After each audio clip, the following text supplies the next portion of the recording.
रैकेल Mendoza एक 18 साल की क्यूट सी लड़की है। वह कॉलेज में लिटरेचर पढ़ रही है। वह राइटर बनना चाहती है, जो उसके पापा नहीं बन सके। वो बार्सिलोना में एक छोटे से घर में अपनी माँ के साथ रहती है। उसकी माँ का कैटरिंग का बिजनेस है। रैकेल राइटिंग की वर्कशॉप अटेंड करती है, मगर वह अपनी स्टोरी न जाने क्यों लिख नहीं पा रही। वैसे तो रैकेल एक मिडिल क्लास फैमिली से बिलोंग करती है, मगर रैकेल के सपने कुछ और है, और उसकी वजह है उसके पड़ोसी हिडाल्गो फैमिली, जिनके बारे में वो हमेशा इंटरनेट पे सर्च करके जानने की कोशिश करती रहती है। रिच लोग और उनकी रिच लाइफस्टाइल उसका उसे ऑब्सेशन है। उसके पड़ोसी हिडाल्गो यह एक मिलियनेयर फैमिली है। रैकेल के पड़ोस में ही उनका बहुत बड़ा मैंशन है। उनकी अल्फा 3 नाम की इन्वेस्टमेंट कंपनी है, जो पूरी दुनिया में फैली हुई है। रैकेल का उनसे कोई मेलजोल नहीं है, मगर रैकेल के रूम की खिड़की जहाँ खुलती है, ठीक उसके सामने आरिस हिडाल्गो के रूम की खिड़की है, और आरिस पे रैकेल का दिल आ चुका है। आरिस एक बहुत ही हैंडसम 20 साल का नौजवान है। वह हिडाल्गो फैमिली का 2 नंबर का लड़का है। सबसे बड़ा आर्टिमिस, जो एक प्राउडी लड़का है, उसे अमीर होने का गर्व है। तो तीसरा छोटा अपोलो नटखट और फ्रेंडली है। तो आरिस इकोनॉमिक्स और फाइनेंस पढ़ रहा है, जो आगे जाके उसके फैमिली बिजनेस में काम आएगा।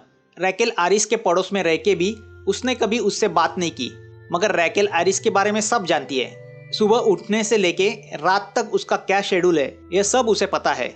वह इंटरनेट से आरिस के सब फोटो डाउनलोड करके अपने लैपटॉप पे रखे हुए है, मगर तकदीर को शायद उन्हें मिलाना ही था, तो उस रात उन्हें मिला ही दिया। दरअसल एक रात आरिस रैकेल के विंडो के नीचे लैपटॉप लेके बैठा हुआ उसे दिखता है। वह रैकेल का वाईफाई यूज कर रहा है। वह रैकेल को बताता है कि उसका वाईफाई चल नहीं रहा है, तो उसने उसका वाईफाई हैक करके पासवर्ड जान लिया है। अब यहाँ धमाल की बात यह है कि रैकेल का पासवर्ड है एरिस द ग्रीक गॉड, जो अब एरिस जान गया है। वो उसे झाड़ती है कि मेरे परमिशन के बगैर तुम मेरा पासवर्ड कैसे यूज कर सकते हो। तो आरिस उसे बताता है कि जैसे तुमने मुझे बिना पूछे मेरा नाम एज ए पासवर्ड के तौर पे रखा, वैसे वह उसे यह भी बताता है कि उसने उसके लैपटॉप को हैक किया। तब उसे रैकेल ने जमा किए हुए एरिस के फोटो भी उसने देखे। अब इस बात का रैकेल के पास कोई जवाब नहीं होता। वह एम्बेरस फील करती है कि आरिस उसके सीक्रेट को जान गया है। आरिस उसे चुड़ैल कह के बुलाता है, जिसका रैकेल को गुस्सा आता है। वो उसे कहती है कि तुमने गलत पड़ोसी से पंगा लिया है। तो इस नोकझोंक से दोनों की पहचान होती है। रैकेल के कॉलेज में 2 ही अच्छे दोस्त है। एक डैनिएला, जो अपने से किसी उम्र में बड़े आदमी के साथ शादी करना चाहती है, तो दूसरा योशी, जो वियर्ड किस्म का लड़का है। वह रैकेल को बहुत चाहता है। इनफैक्ट वो लोगों से यह कहता फिरता है कि वह रैकेल का होने वाला पति है। यहाँ रैकेल कॉलेज के बाद शाम को हर रोज चुपके से एरिस की फुटबॉल की मैच देखती है। एक बार ऐसे ही मैच के बाद वो उसका पीछा करती है, तो एरिस उसे रंगे हाथ पकड़ता है और उससे पूछता है कि वह उससे चाहती क्या है। रैकेल उससे कहती है कि वह चाहती है कि वह उससे प्यार करे। उसकी बातें सुनकर एरिस शॉक सा हो जाता है। उसे हंसी आती है। उसकी जवान पड़ोसी, जिससे उसने कभी बात तक नहीं की, वो उस पे न जाने कब से मर रही है। बातों बातों में अंधेरा हो जाता है और रैकेल अंधेरे में अकेले घर जाने से डरती है। एरिस इस शर्त पे उसे घर छोड़ने को तैयार होता है, अगर वह उसके बदले उसे किस देगी तो। नेकी और पूछ रैकेल हाँ कर देती है। एरिस रैकेल के क्लोज तो जाता है, मगर उसे किस नहीं करता। वो थोड़ा एटीट्यूड दिखाता है, जिससे रैकेल थोड़ी नाराज होती है। एरिस उसे घर छोड़ता है और वाईफाई के लिए थैंक्स कहता है। यहाँ घर में भी रैकेल एरिस के वीडियो देखती रहती है। यह देख के एरिस की माँ उससे कहती है कभी उसे खाने पे भी बुलाओ, मगर रैकेल कहती है वह रिच फैमिली है, उनसे हमारी बराबरी कहाँ।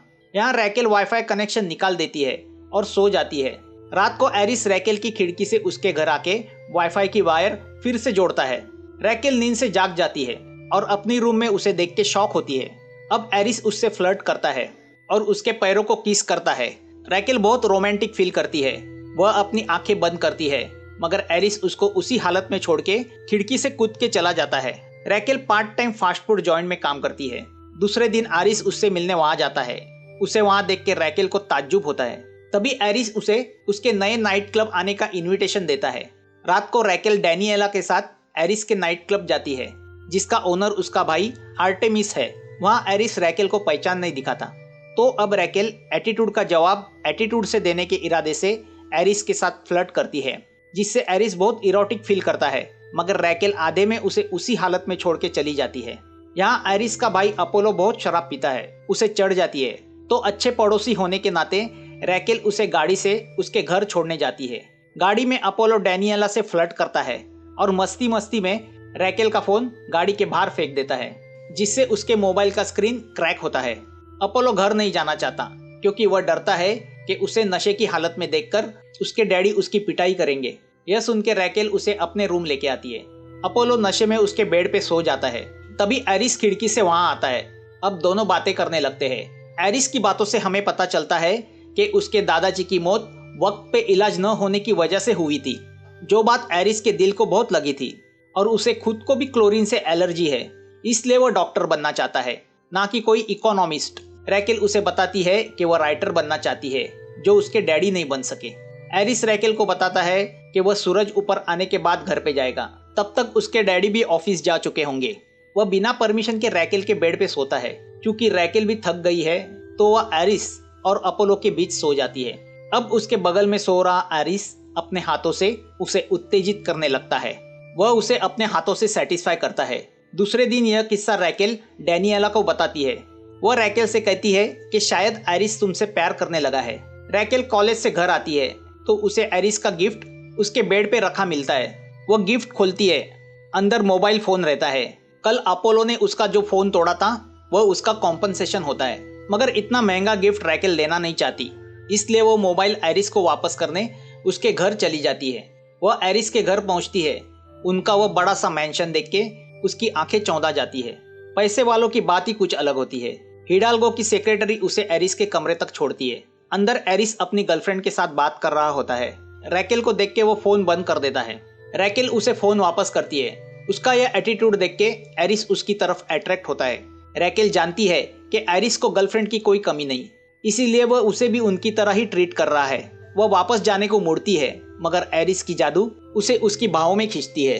अब एरिस उसके क्लोज आता है। रैकेल भी अपने आप को रोक नहीं पाती। दोनों जोश में आते हैं और एक दूसरे से इंटीमेट होते हैं। रैकेल का यह पहला एक्सपीरियंस है और वह भी उसके ड्रीम बॉय के साथ। रैकेल को और क्या चाहिए था। उसे लगता है कि एरिस भी अभी उसे चाहने लगा है, मगर काम होने के बाद एरिस उसे कहता है कि फोन ले और वहां से चली जाए। उसकी अकड़, उसका एरोगेंस देख के रैकेल बहुत हर्ट होती है और फोन वही रखे डस्टबिन में डाल के गुस्से से अपने घर आती है। मगर रैकेल के इस एटीट्यूड से एरिस भी डिस्टर्ब होता है। वह समझ जाता है यह लड़की अलग है। यहाँ रैकेल भी अब उसे भाव देना छोड़ देती है। दूसरे दिन वो गुस्से में ही लिटरेचर के लेक्चर पे बैठी रहती है कि उसे मोबाइल पे एरिस का मैसेज आता है। वो मैसेज ओपन करती है तो एरिस ने उसका फोटो भेजा हुआ होता है और उसके गले में रैकेल का लॉकेट होता है, जो कल रैकेल उसके घर भुलाई थी। वह देख के रैकेल डिस्टर्ब होती है और सीधा एरिस के घर पहुंच जाती है। वहां एरिस अपने दोस्तों के साथ स्विमिंग पूल पे चिल कर रहा होता है। मौका देख के वो रैकेल को स्विमिंग पूल में ढकेलता है, जिससे उसके कपड़े गीले होते हैं। रैकेल कपड़े बदलने एरिस के बेडरूम में आती है। वहां एरिस उसे उसके दादाजी के साथ वाले फोटो दिखा के उनकी यादें शेयर करता है। वो रैकेल के गले में उसका लॉकेट पहनाता है। दोनों फिर से क्लोज होते हैं और एक दूसरे से इंटीमेट होते हैं। सुबह उठने के बाद एरिस का भाई उसे एहसास दिलाता है कि हम बड़े लोग हैं, हमें छोटे लोगों में इन्वॉल्व नहीं होना चाहिए। उसकी बातें सुनकर एरिस डिप्रेस होता है। यहाँ रैकेल जाग जाती है। तभी क्लॉडिया यानी हिडाल्गो की मैनेजर आके उसे बताती है कि एरिस तो चला गया है, बेहतर है अब वह भी खुद के घर जाए। उसकी बातें सुनकर रैकेल इंसल्टेड फील करती है। उसे लगता है कि अमीर लोगों के बेडरूम में एक ही रिवाज चलता है, रात खत्म बात खत्म। अब दूसरी बार रैकेल का दिल टूटता है। बाहर खड़ा एरिस यह सब सुनता रहता है, मगर बेबस होके वही खड़ा रह जाता है। उसे अपनी बेबसी पे रोना आता है। एक लड़की को वह चाहता है, मगर पैसे और स्टेटस की वजह से वह उसे स्वीकार नहीं कर पा रहा था। नीचे खड़ा अपोलो भी उसके दुख को समझ जाता है। रैकेल भी समझ जाती है कि उसकी जगह उन पैसों वालों के घर नहीं है। वह योशी के पास लौटती है, मगर उसके दिमाग में एरिस के ही ख्याल होते हैं। एक दिन वह अपने दोस्त की पार्टी में चली जाती है, जहां योशी उसका दिल बहलाने की कोशिश करता है। एरिस भी अपनी गर्लफ्रेंड के साथ वहां आया हुआ होता है, मगर वह रैकेल से बात नहीं करता। उसे उस लड़की के साथ देख के रैकेल योशी के क्लोज जाती है। उसे क्लोज जाता देख एरिस अपनी गर्लफ्रेंड के साथ फ्लर्ट करने लगता है। अब एरिस को ये करते देख रैकेल बहुत शराब पीती है। दरअसल एरिस रैकेल को जलाने के लिए ये सब कर रहा होता है। वह भी अपने दिमाग से रैकेल का ख्याल नहीं निकाल पाया है। वह उसी सोच में अपने घर लौटता है। वह अपने लैपटॉप से रैकेल का वाईफाई कनेक्ट करता है तो उसे पता चलता है कि रैकेल ने उसके नाम का पासवर्ड बदल दिया है और एज ए पासवर्ड एक गाली रखी है, क्योंकि जब एरिस वह देखे तो वह समझ जाए वह गाली उसके लिए है। जिससे एरिस गुस्सा होता है। वह रैकेल को मैसेज करता है कि मैं तुमसे नफरत करता हूँ, I don't want to love you. यहाँ हमें पता चलता है कि एरिस किसी वजह से प्यार से दूर भाग रहा है। तो यहाँ रैकेल शराब के नशे में धुत अपने घर तक तो पहुंचती है, मगर वही फुटपाथ पे बैठ जाती है। अपने घर से एरिस उसे देखता है और उसके पास आता है। वह नशे में उसे कहती है कि मैं तुम्हें भूलना चाहती हूँ। एरिस रैकेल को उठा के उसके यानी रैकेल के रूम में लेके आता है। नशे में धुत रैकेल उससे कहती है कि वह उसे एक कहानी सुनाए। एरिस उसे अपनी खुद की कहानी सुनाने लगता है। वह बताता है कि एक लड़का था जो प्यार में बहुत विश्वास रखता था, अपने माँ बाप और भाइयों से बहुत प्यार करता था। वह सोचता था कि उसके माँ बाप भी उससे बहुत प्यार करते हैं। उस लड़के के डैडी काम के सिलसिले में हमेशा घर के बाहर होते थे। घर में उनकी बीवी और बच्चे अकेले होते थे। एक दिन वह लड़का स्कूल से जल्दी घर आता है। उसे एग्जाम में ए ग्रेड मिली होती है, जो उसे माँ को दिखाने की जल्दी थी। मगर जब वह माँ के बेडरूम में आता है तो देखता है कि उसकी माँ किसी अजनबी के साथ सो रही है। उसके किसी अनजान आदमी से शारीरिक संबंध है। वह देख के वह लड़का शॉक होता है। वह यह बात रोते रोते उसके बाप को बताता है। उस पर उसका बाप उससे कहता है कि बिजनेस में यह सब चलता ही रहता है। जैसे तुम्हारी माँ किसी के साथ थी, वैसे ही मैं भी कई औरतों से संबंध रखे हूँ, मगर उससे कुछ बिगड़ तो नहीं रहा। प्यार हमें कमजोर करता है, प्यार हमें रुलाता है, जैसे तुम आज रो रहे हो। अगर दुनिया में कामयाब होना है तो प्यार, इमोशन, इन सब को भूल जाओ। अपनी यह कहानी सुना के एरिस की आंखें नम होती है। उस वाकयात की वजह से वह लड़कियों को सिर्फ फन की नजर से देख रहा है, क्योंकि उसके डैडी ने उसके दिमाग में डाला है प्यार वीकनेस होता है। मगर रैकेल से मिलके उसमें बदलाव आ जाता है। वह स्वीकार करता है कि अब वह रैकेल से प्यार करने लगा है। यहाँ एरिस के घर उसके डैडी को यानी जुआन हिडाल्गो को एरिस और रैकेल के चक्कर के बारे में पता चल चुका होता है। वो उसे बुलाते हैं। वो उसे कहते हैं उस लड़की के चक्कर में तुम्हारे मार्क्स कम आए हैं। वह उसे अमेरिका स्टैनफोर्ड यूनिवर्सिटी में इकोनॉमिक्स सीखने भेजना चाहते हैं, ताकि वह पढ़ के उनकी कंपनी के बोर्ड पे आ सके। वह उसे याद दिलाते हैं कि उन्होंने उसे बचपन में क्या कहा था, प्यार इंसान को कमजोर बनाता है। वह एरिस को कहते हैं कि उस लड़की को भूल जाओ, मगर एरिस रैकेल को अपने दिमाग से नहीं निकाल पाता। वह कॉलेज लाइब्रेरी में घुस जाता है और रैकेल से कहता है कि वह उससे प्यार करता है। रैकेल उससे कहती है कि हर बार वह उससे प्यार जताता है और उसका दिल तोड़ता है। वह रैकेल से कहता है उसे आखिरी मौका दो। वह रैकेल को बताता है कि वह उसको डेट पे एक कॉस्ट्यूम पार्टी में लेके जाना चाहता है। उन दोनों को योशी साथ देखता है। वो रैकेल को समझाता है कि एरिस पैसे वाला है, उसके लिए प्यार कोई अहमियत नहीं रखता, बेहतर है संभल जाओ और एरिस को छोड़ दो। मगर रैकेल इनकार करती है, जिससे इमोशनल होके योशी उससे कहता है कि कल जब एरिस तुम्हें इस्तेमाल करके फेंक देगा तब तुम मेरे पास मत आना, क्योंकि उस वक्त मैं तुम्हें स्वीकार नहीं करूंगा। यहाँ रात को एरिस रैकेल को लेने आता है। उसने ग्रीक गॉड का ड्रेस पहना हुआ होता है, तो रैकेल ने चुड़ैल का। एरिस उसे पार्टी की बजाय उनके कंपनी के बिल्डिंग की टेरेस पे लेके जाता है। वह उसे बताता है इस जगह वह आज तक कभी किसी लड़की को नहीं लेके आया। दोनों एक दूसरे के करीब आते हैं और पूरी तरह से इंटीमेट होते हैं। अब दोनों की इंटीमेट लाइफ शुरू होती है। वह अलग अलग जगह बिंदास इंटीमेट होते रहते हैं। एक दिन एरिस के डैडी उसमें से एक क्लिप एरिस के सामने रखते हैं और उससे एक्सप्लेनेशन मांगते हैं। वह उससे कहते हैं कि एक बड़ा बिजनेसमैन उनकी कंपनी में इन्वेस्ट करने जा रहा है। अगर वह इस तरह की क्लिप देखेगा तो उनके बिजनेस पे बुरा असर पड़ेगा। जिस पर एरिस उन्हें बेतुका जवाब देता है कि ऐसी क्लिप से उल्टा और पॉपुलैरिटी मिलेगी, उनका बिजनेस और बढ़ेगा। एरिस अब अपने डैडी को कहता है कि वह अमेरिका पढ़ने नहीं जाएगा, तो वह उस पर चिढ़कर बोलते हैं कि उसे बिना मेहनत किए सब मिल रहा है, इसलिए उसको पैसे का मोल नहीं। एरिस उन्हें कहता है कि अब वह उन्हें मेहनत करके दिखाएगा। अब एरिस रैकेल के यहाँ जाता है और उसके फास्ट फूड जॉइंट पे जॉब पकड़ता है, जहाँ गार्बेज फेंकना, ऑर्डर लेना, यह सब काम वो करने लगता है। यहाँ एरिस का भाई आर्टिमिस भी उनकी मैनेजर क्लॉडिया से प्यार करता रहता है, मगर डैडी के डर की वजह से वह उसे स्वीकार करने को तैयार नहीं। उसे पता चलता है कि उसका भाई एक मामूली फास्ट फूड जॉइंट पे मामूली काम कर रहा है, तो उसे अच्छा नहीं लगता। यहाँ अल्फा 3 कंपनी की बड़ी बिजनेस पार्टी रहती है, जिसमें एरिस रैकेल को वहाँ अपने साथ लेके जाता है और उसे बेधड़क अपनी मम्मी डैडी से मिलवाता है। रैकेल एरिस की फैमिली से मिलके खुश तो होती है, मगर तभी उसकी नज़र उसकी अपनी माँ पे पड़ती है, जो उस पार्टी में लोगों को ड्रिंक सर्व कर रही है। इन शॉर्ट वो वेटर का काम कर रही है। दरअसल यह आर्टिमिस का काम था। वह रैकेल को उसकी और उसके माँ की औकात दिखाना चाहता था। वह चाहता था कि रैकेल बड़े घर की बहू बनने के सपने ना देखे। अपनी माँ को पार्टी में वेटर की तरह घूमते देख के रैकेल बहुत हर्ट होती है। वह इंसल्टेड फील करती है। उसे लगता है कि एरिस को यह सब पता था, फिर भी उसने यह इंसल्टेड हरकत रोकी नहीं। वो उसे तमाचा मार के वहां से चली जाती है। अब एरिस उसके भाई से इस हरकत का जवाब मांगता है। तभी आर्टिमिस उसे कहता है कि हम अल्फा 3 है, आर्टिमिस, एरिस और अपोलो, अ मिलियनियर। हमें अपने स्टेटस में रहना चाहिए। एरिस को यह झूठा स्टेटस पसंद नहीं, जहां इंसान अपनी पसंद की कोई चीज ना कर सके। रात को रैकेल की माँ पार्टी में बचा खाना घर लेके आती है, जिससे रैकेल को अपने छोटेपन का और एहसास होता है। वो रोने लगती है। यहाँ कॉलेज में योशी ने भी रैकेल से बात करना बंद कर दिया है। दूसरे दिन एरिस रैकेल को रात के वाकयात के लिए सॉरी बोलता है। वो भी उसे तमाचा मारने के लिए सॉरी बोलती है। रैकेल उसे बताती है कि कल उसका प्रॉम है। प्रॉम मतलब कॉलेज के आखिरी दिन की पार्टी, और वो चाहती है कि एरिस वहाँ ना आए।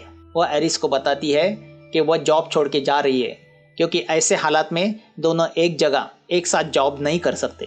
उसकी बातें सुनकर एरिस की आंखें नम हो जाती है। यहाँ रात को रैकेल घर में बैठी रो रही होती है। वह प्रॉम जाना नहीं चाहती।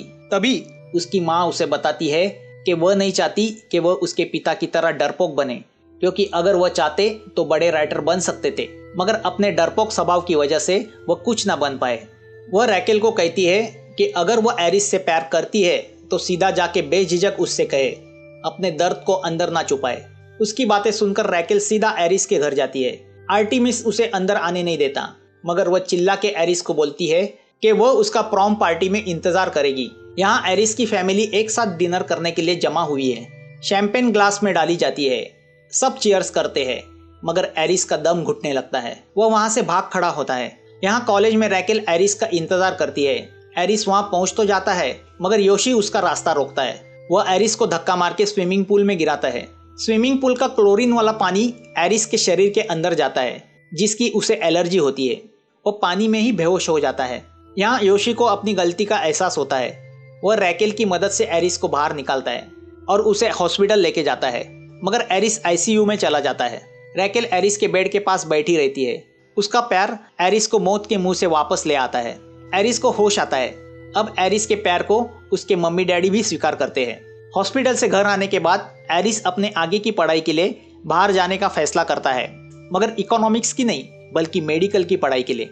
यहाँ आर्टिमिस और क्लॉडिया की शादी के लिए भी डैडी मान जाते हैं।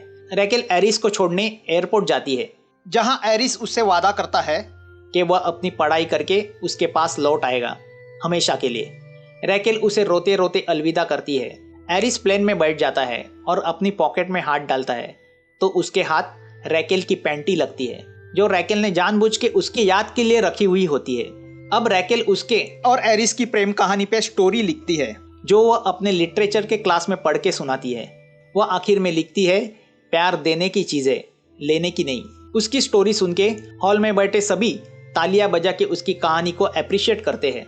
जो रैकेल के डैडी नहीं बन पाए, वह एरिस का प्यार रैकेल को बनाता है, एक राइटर। यहाँ आखिर में एरिस रैकेल को मैसेज करता है कि अगर मेरी याद आए तो खुद को सेटिस्फाई कर लेना। मगर जब वह आंखें उठा के ऊपर देखती है तो एरिस उसके सामने होता है। वह छुट्टियों में रैकेल से मिलने आया हुआ होता है, मगर रोज की तरह वह दरवाजे से नहीं बल्कि खिड़की से आता है। दोनों एक दूसरे से इंटीमेट होते हैं। मूवी यहाँ खत्म होती है। अगर यह कहानी आपको इंटरेस्टिंग लगी हो तो प्लीज कमेंट करना, मगर सब्सक्राइब करना मत भूलना। जल्द मिलेंगे एक नई मूवी के साथ।